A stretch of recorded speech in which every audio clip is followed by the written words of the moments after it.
우리의 인생은 영혼의 활동에 의해 결정됩니다. 그러나 영혼은 무의식적으로 작용해 우리가 잘 알지 못합니다. 소공자의 강의는 우리의 잠자는 영혼을 깨어있는 삶으로 이끌어줍니다. 이렇게 이 강의는 많은 사람들의 영혼을 깨워줄 것입니다. 여러분의 좋아요와 구독 그리고 공유는 우리의 더 많은 이웃들이 생명의 삶, 영혼의 삶으로 깨어나는데 크나큰 도움이 될 것입니다. 감사합니다. 다음과 같은 의문을 갖는 사람들이 있습니다. 만약 사람들이 견성을 해서 다시는 돌아오지 않는 어떤 곳으로 돌아간다면 여기 사람들의 세계는 점점 줄어드는 것이 아닌가? 세상에 붓다가 많이 생겨나서 많은 사람들이 깨닫게 된다면 이 인간 세상은 마치 물이 증발하여 점차로 줄어들듯이 그렇게 없어지는 것이 아닌가? 그리고 물이 수증기가 되듯이 깨달음의 세계가 점점 짙어지고 가득 차서 마침내 불교에서 말하는 불국토가 이루어진다면 과연 이 세계는 어떻게 되는 것인가? 왜 그런 의문을 갖게 되는가? 그것을 먼저 살펴보아야 합니다. 우리는 부딪히는 모든 것을 우리의 머리가 생각하는 세계, 즉 인식 능력의 세계 안에 끌어들이려고 합니다. 다시 말하면 두뇌로 이해해야 안심을 합니다. 우리의 인식은 도식적입니다. 그것은 복잡한 것 같지만 사실은 지극히 단순합니다. 우리는 새로운 사실을 경험하게 되면 그것을 기존의 경험과 가장 가까운 것과 묶어 놓으려 합니다. 여러분은 여러분의 서랍 속에 그 정보를 넣어둡니다. 그러나 그러한 작업이 잘 되지 않을 때 여러분은 그것을 거부하게 됩니다. 생소한 어떤 것에 부딪혔을 때 여러분은 무척 당황하게 됩니다. 일단 거부했던 것과 다시 부딪히게 되면 여러분은 몹시 꺼려하면서 그것을 인정하지도 못하고 부정하지도 못하면서 한동안 판단을 미루게 됩니다. 그러나 그 경험이 계속해서 와 닿게 되면 여러분은 새로운 서랍을 만들어 그 속에 그것을 담아두게 됩니다. 그래야만 여러분은 그 새로운 사실에 대하여 안심을 합니다. 여러분의 인식 능력, 그것은 그렇게 복잡한 것 같지만 그렇지 않습니다. 그것은 매우 기계적입니다. 여러분이 질문을 하는 것은 여러분의 인식 세계의 서랍을 보다 잘 정리해 두려는 것입니다. 왜냐하면 그 서랍이 잘 정리되었을 때 비로소 여러분은 안심할 수 있기 때문입니다. 여러분은 질문을 합니다. 그리고 그에 대한 대답을 기다립니다. 그러나 그 대답으로 말미암아 그 질문이 해결되지는 않습니다. 그 질문의 대답은 당신의 질문을 또 다른 쪽으로 옮겨가게 할 뿐입니다. 모든 질문은 답에 의해 해결되지 않습니다. 답은 질문을 보다 확대시키거나 다른 쪽으로 옮겨가게 할 뿐입니다. 여러분이 질문을 하는 이유는 그 답으로 말미암아 그 무엇이 해결되기를 기대하기 때문입니다. 그러나 그것은 해결되지 않습니다. 우파니샤드에 다음과 같은 이야기가 있습니다. 옛날에 인도의 어떤 사람이 스승에게 물었습니다. 그때는 이 세상이 네모지고 평평한 것으로 알고 있던 시절이었습니다. 이 세상을 바치고 있는 것은 무엇입니까? 커다란 코끼리가 바치고 있느니라. 그렇다면 그 코끼리는 무엇이 바치고 있습니까? 더 커다란 코끼리가 바치고 있느니라. 그 더 커다란 코끼리는 무엇이 바치고 있습니까? 보다 더 큰 코끼리가 바치고 있느니라. 그렇다면 그 코끼리들 밑으로 내려가 맨 밑에는 무엇이 바치고 있습니까? 그것도 역시 커다란 코끼리가 바치고 있느니라. 그 코끼리 밑에는 무엇이 있습니까? 아무것도 없느니라. 질문은 대답에 의하여 끝나지 않습니다. 대답은 또 다른 질문을 만들어냅니다. 질문은 또 다시 답을 원합니다. 그러나 그 질문은 원래 아무것도 없는 곳에서 나온 것이므로 질문이 끝났을 때 비로소 진정한 답이 있는 것입니다. 그 답은 하나의 답입니다.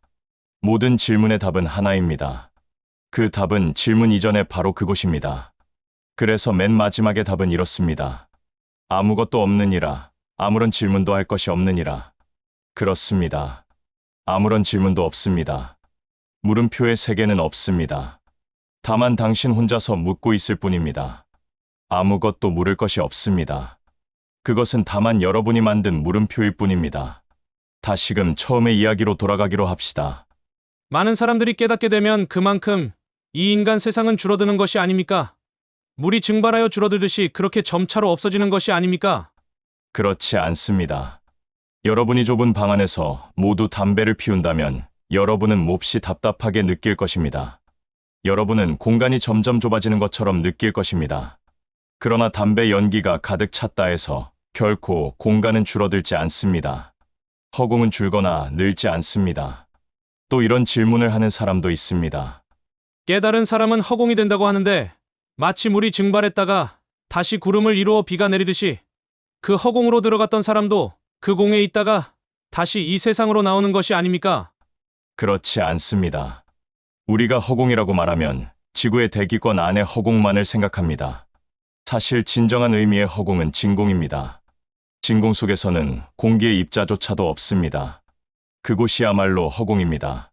지구의 대기권을 벗어난 진공 속에서 담배를 피운다면 담배 연기는 그대로 있습니다. 그것은 진공 속에서 아무런 것도 일으키지 않습니다. 깨달은 사람은 진공을 얻은 사람입니다.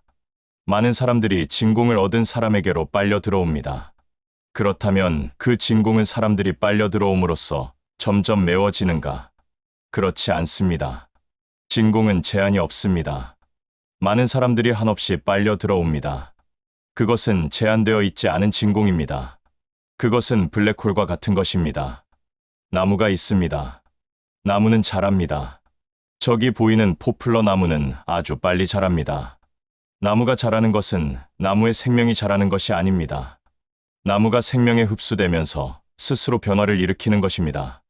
모든 것은 그와 같이 자라고 있습니다. 우리는 생각하기를 씨앗 안에 생명이 있어서 씨앗이 나무가 된다고 생각하고 있습니다. 그러나 씨앗이 나무가 되는 것이 아닙니다.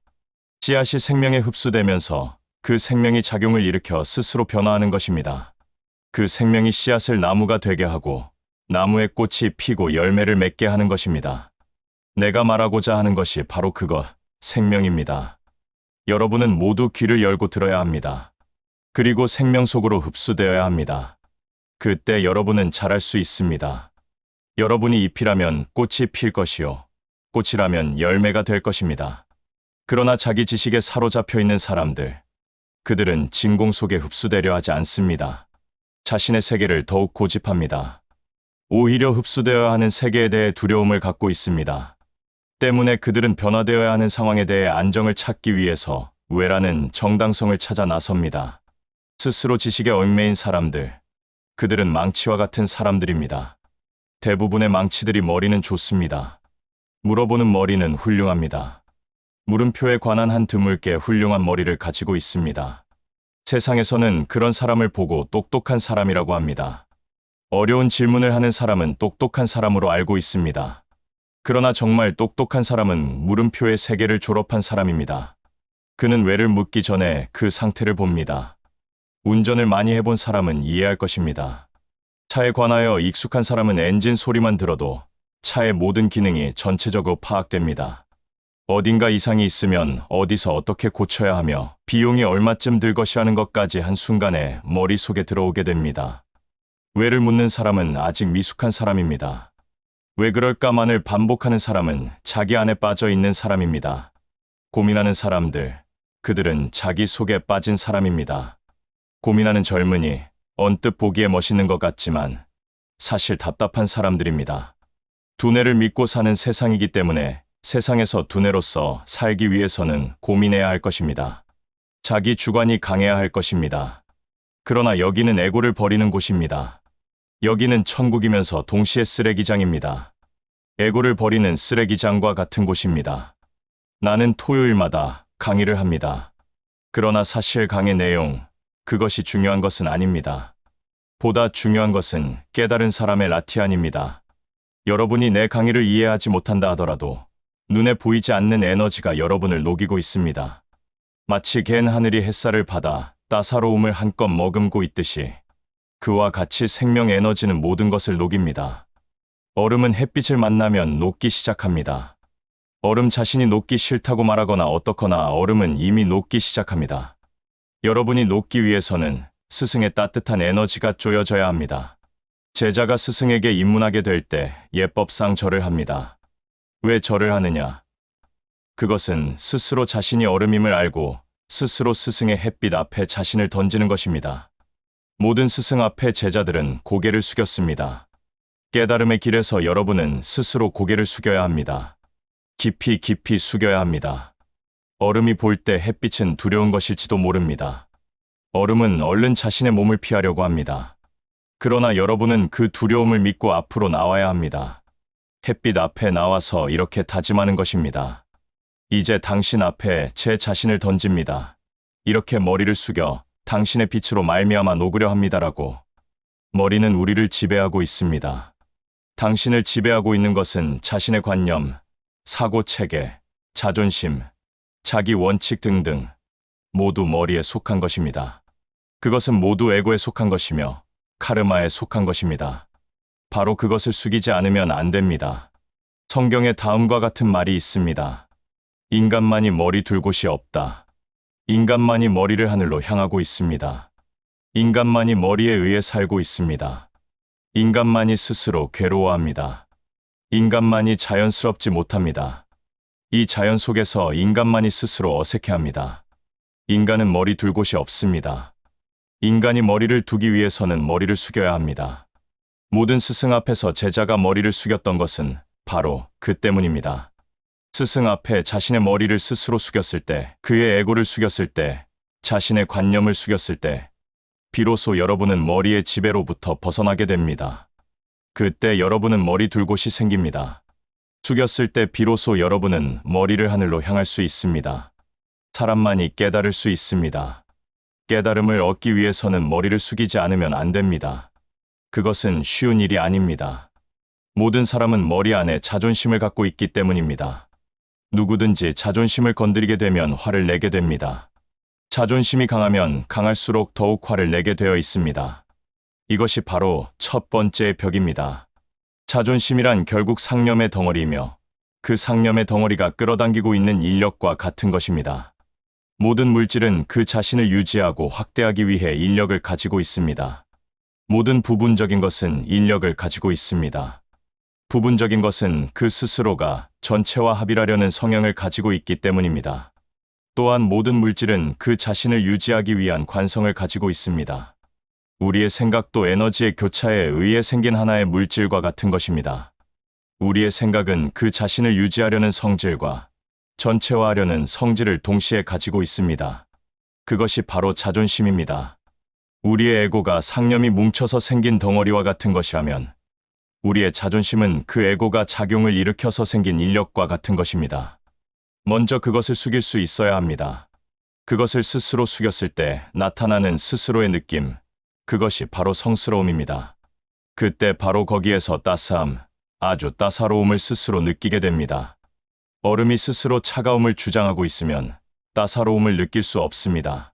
스스로 녹고 있으면서도 따사로움을 느끼지 못합니다. 얼음 스스로가 녹으려 할 때, 햇살 아래 스스로를 내맡길 때, 얼음은 마음껏 따스함을 느낄 수 있습니다. 그래서 우리는 예를 올립니다.